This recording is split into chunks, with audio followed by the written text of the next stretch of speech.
अस्सलाम वालेकुम, आप देख रहे हैं पीए न्यूज एचडी और मैं हूं आपके होस्ट सादिया बतूल। शामिल करते हैं आज की अहम खबरें। रिपोर्ट पेश करती हैं पाकिस्तान आरआई न्यूज के वाइस चेयरमैन चौधरी तारिक हवेली लखा से। चीनी कंपनी ने उड़ने वाला विंड टरबाइन तैयार कर लिया। बीजिंग चीनी कंपनी ने दुनिया के सबसे बड़े हवा में तैरते गुब्बारे की तरह फूलने वाला विंड टरबाइन का कामयाब तजर्बा किया है। गैर मुल्की मीडिया के मुताबिक हवा में तैरने वाले जहाज की तरह नजर आने वाला S1500 दुनिया का सबसे बड़ा हवा में उड़ने वाला विंड टरबाइन है। ये हाल ही में अपनी नौवियत का एक ऐसा पहला आला बन गया है जिसने आजमाइशी परवाज के दौरान 1 मेगावाट बिजली पैदा की।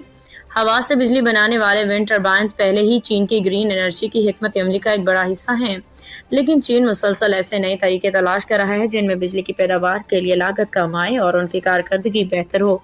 इसी सोच के तहत चीन ने एक नए किस्म के गुब्बारे की तरह फूलने वाला विंड टरबाइन तैयार कर लिया, जो न सिर्फ बड़ी मिकदार में बिजली पैदा कर सकता है बल्कि इसे बआसानी एक जगह से दूसरी जगह मुंतकिल भी किया जा सकता है।